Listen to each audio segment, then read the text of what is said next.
belum belajar?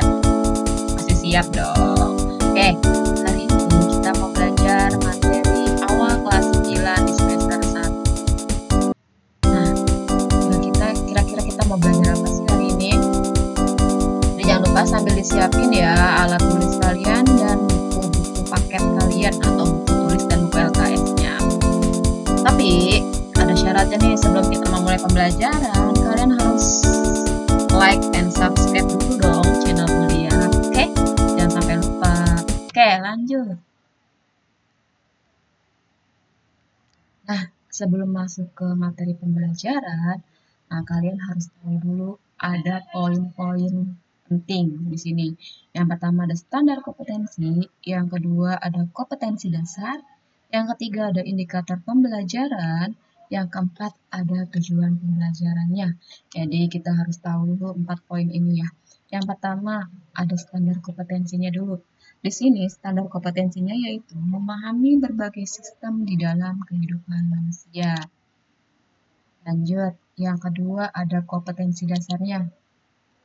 Kompetensi dasar materi ini yaitu menghubungkan sistem reproduksi pada manusia dan gangguan pada sistem reproduksi dengan penerapan pola hidup yang menunjang kesehatan reproduksi.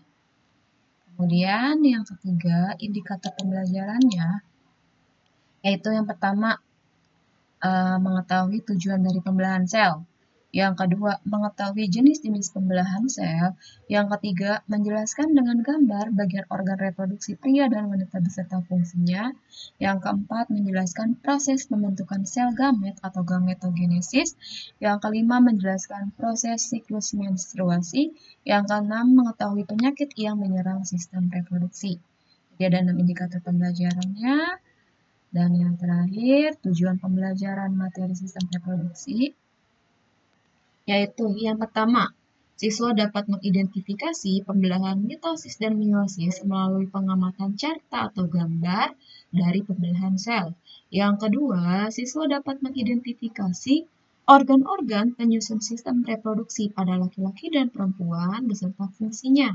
Yang ketiga, siswa dapat mengidentifikasi proses pembentukan sperma atau spermatogenesis dan proses pembentukan sel telur atau oogenesis melalui pengamatan.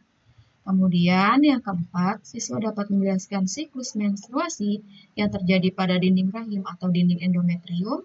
Yang kelima, siswa dapat menjelaskan proses fertilisasi dan kehamilan serta perkembangan janin selama dalam kandungan. Dan yang terakhir, siswa dapat menjelaskan berbagai macam penyakit dan upaya pencegahannya pada sistem reproduksi manusia.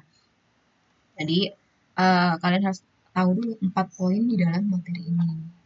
Lanjut ya. Nah, sebelum masuk ke materi, Bulia mau tanya dulu nih. Ada yang tahu nggak arti dari sistem reproduksi? Ya, betul. Jadi, sistem reproduksi itu ya sama aja sistem ya, untuk menghasilkan keturunan ya. Jadi, sistem reproduksi itu merupakan salah satu dari ciri makhluk hidup. Masih ingat kan ya ciri-ciri makhluk hidup? Jangan sampai lupa ya. Jadi sistem reproduksi itu adalah suatu sistem untuk menghasilkan keturunan dengan tujuan agar makhluk hidupnya nggak punah. Nah, di sini ternyata di dalam sistem reproduksi manusia di bab 1 ini ada kurang lebih 5 subbab lagi atau submateri yang akan kita bahas. Tapi di pertemuan kali ini kita nggak ngebahas semua ya, nanti di pertemuan selanjutnya kita bahas lagi. Nah, ada apa aja sih? Nah, di materi yang pertama itu ada pembelahan sel. Jadi kita akan belajar tentang pembelahan sel. Dan ternyata sel itu berkaitan dengan sistem reproduksi ya. Kemudian yang kedua, kita akan pelajari struktur dan fungsi organ reproduksi pada wanita. Yang ketiga, kita akan belajar tentang struktur dan fungsi organ reproduksi pada pria. Yang keempat, kita akan mempelajari tentang siklus menstruasi pada wanita. Dan yang kelima, kita akan mempelajari penyakit-penyakit apa sih kira-kira yang menyerang sistem reproduksi dan kira-kira upaya pencegahannya kayak gimana. Nah, penasaran kan kalian dengan materi-materi ini? Hanya jangan lupa ya, sekali lagi like and subscribe. Nah, kita bahas satu persatu. Di materi awal, kita belajar tentang pembelahan sel. Ada yang masih ingat nggak arti dari sel itu? Ini materi kelas 7 lagi nih. Ya, jadi sel itu adalah unit terkecil atau unit struktural dan fungsional terkecil yang menyusun makhluk hidup. Jadi, tubuh kita itu tersusun atas sel. Jadi, sel itu adalah unit terkecil, unit struktural dan fungsional terkecil yang menyusun makhluk hidup. Nah, kalau didefinisiin, arti dari pembelahan sel itu adalah peristiwa di mana sebuah sel membelah menjadi dua atau lebih membentuk sel yang baru. Kemudian pembelahan sel merupakan cara sel untuk memperbanyak diri. Awalnya satu jadinya banyak. Makanya kita bisa mengalami pertumbuhan kan, karena selnya melakukan pembelahan. Nah, kira-kira sel itu tujuan pembelahannya buat apa ya? Ada yang tahu nggak? Nah, di sini tujuan sel melakukan pembelahan yang pertama, tuh ada gambar suami istri lagi hamil. Berarti untuk apa nih? Untuk bereproduksi sesuai dengan judul materi kita. Jadi tujuan sel melakukan pembelahan adalah untuk bereproduksi. Yang kedua, ada gambar apa nih? Ada gambar luka. Tadinya gambarnya lukanya gede, lama-lama kecil. Nah, berarti buat apa nih? Nah, betul. Jadi tujuan sel melakukan pembelahan yang kedua adalah memperbaiki sel-sel tubuh yang rusak atau regenerasi. Ingatin ya, tujuan yang pertama untuk bereproduksi, yang kedua untuk regenerasi atau memperbaiki sel-sel tubuh yang rusak. Nah, kalian kan pasti pernah tuh ya jatuh dari sepeda, kemudian lututnya luka. Tapi kalau kita perhatiin, lama-lama lukanya itu mengering terus menghilang kan? Atau mengecil lukanya yang tadi besar jadi ngecil. Nah, yang melakukan perubahan itu adalah si sel ini. Jadi selnya itu banyak, kemudian nutup lukanya. Dia memperbaiki lagi sel-sel tubuhnya yang udah rusak. Nah, yang ketiga, ada gambar bayi, anak-anak, remaja, dewasa, tua. Berarti ini untuk apa nih? Untuk melakukan pertumbuhan. Jadi, sel itu membelah, yaitu tadi lama-lama dia banyak, berarti ukuran tubuh kita yang tadinya kecil lama-lama besar. Itu juga dari si sel yang melakukan pembelahan tadi. Jadi pertumbuhan itu kan suatu sifat bertambah tingginya atau bertambah volumenya ukuran makhluk hidup yang tidak bisa kembali ke bentuk semula. Jadi diingetin ya, tujuan utama sel melakukan pembelahan yang pertama untuk bereproduksi atau menghasilkan keturunan, yang kedua memperbaiki sel tubuh yang rusak, dan yang ketiga adalah melakukan pertumbuhan. Oke, lanjut. Nah, di sini ada jenis-jenis pembelahan sel. Ada dua jenis pembelahan sel. Yang pertama secara mitosis, yang kedua ada meiosis. Nah, tuh diingetin ya. Jadi jenis pembelahan sel itu ada dua. Ada mitosis dan ada meiosis. Antara mitosis dan meiosis itu ada perbedaannya. Yang pertama tujuannya nih, kalau mitosis itu tujuannya untuk memperbanyak sel. Kemudian yang kedua untuk pertumbuhan. Yang ketiga untuk perbaikan sel-sel tubuh yang rusak. Oh ya, diingetin ya, mitosis tujuannya memperbanyak sel, untuk pertumbuhan, untuk perbaikan sel yang rusak.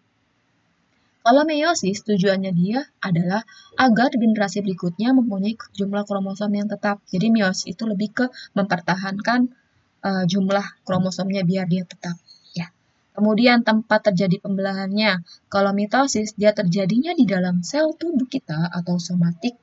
Kalau meiosis dia itu terjadi di tempat di dalam sel kelamin atau sel gamet. Ingatin perbedaannya.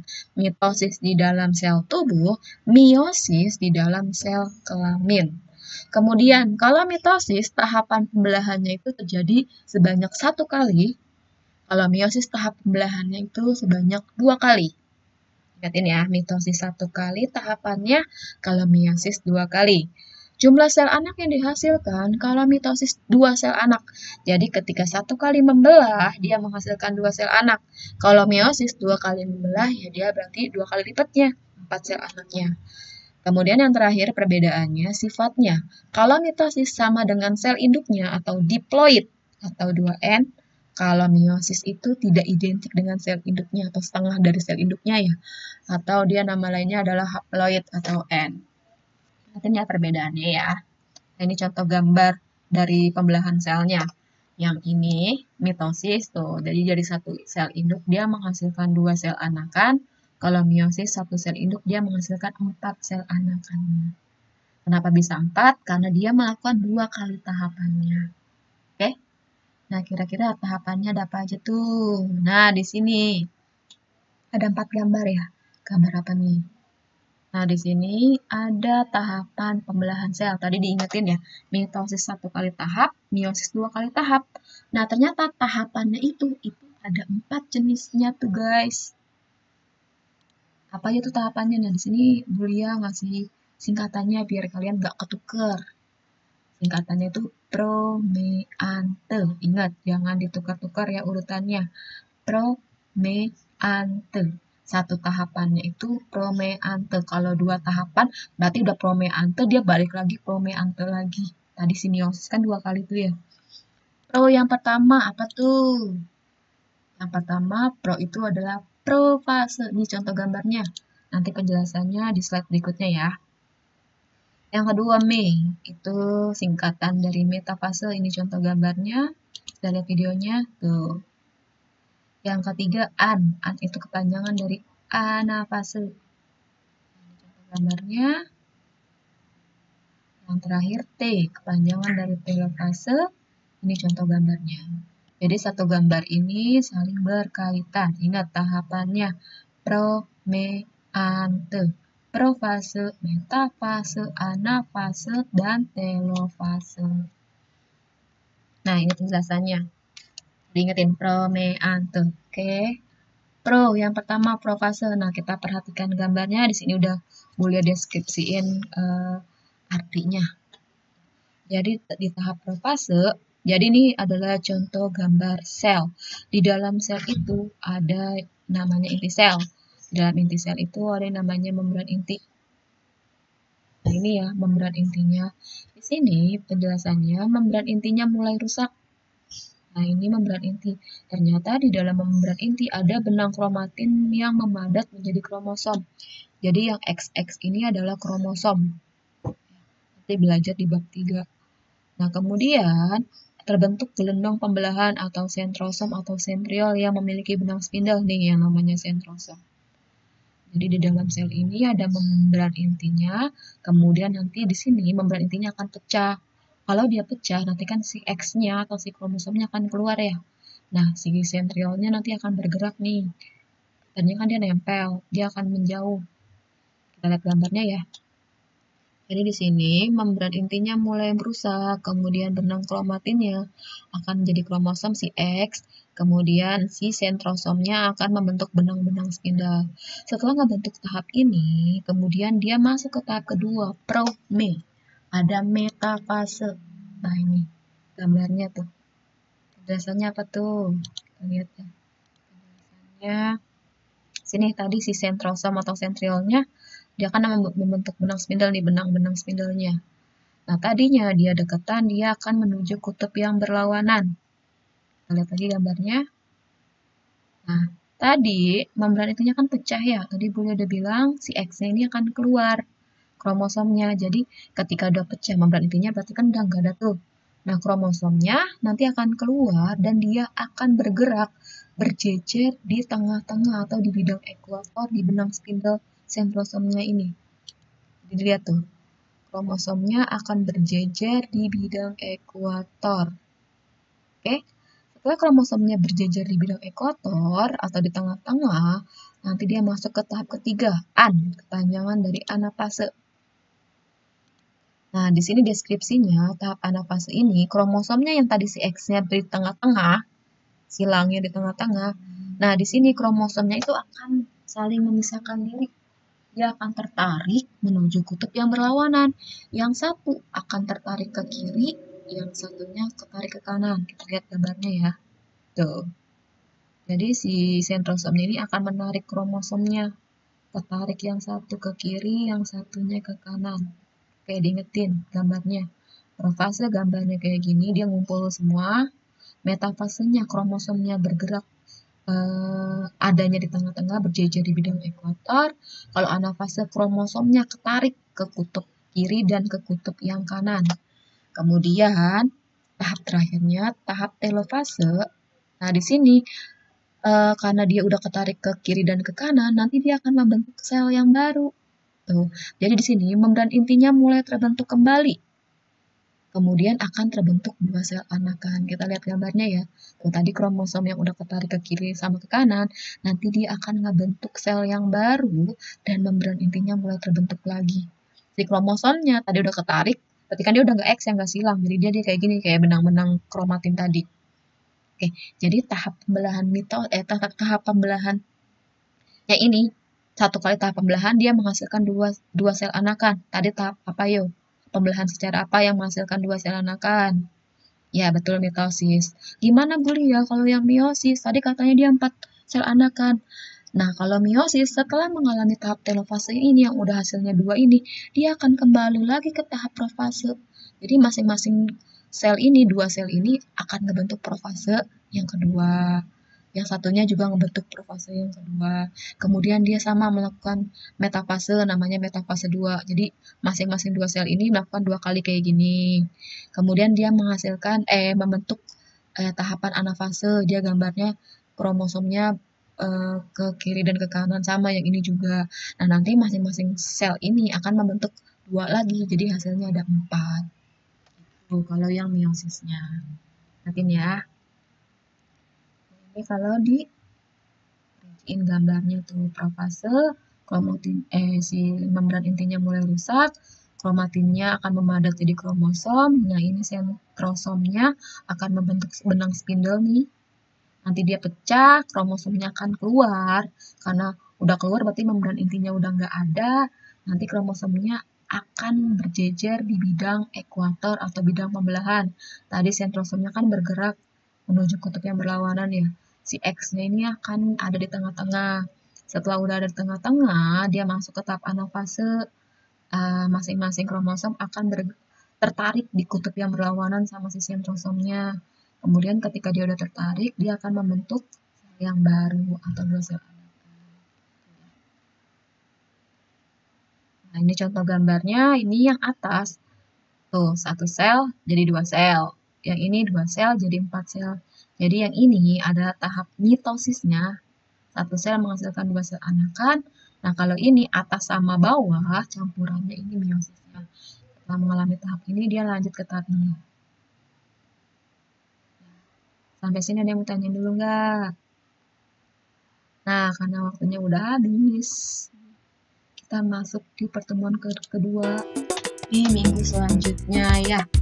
Oke, jangan lupa ya, latihan soalnya dikerjain, tetap jaga diri, jaga kesehatan di rumah, sering cuci tangan, dan wajib menggunakan masker setiap kali kalian keluar dari rumah. Udah, cukup sekian materi hari ini, kurang lebihnya Bulia mohon maaf apabila ada salah kata. Assalamualaikum warahmatullahi wabarakatuh.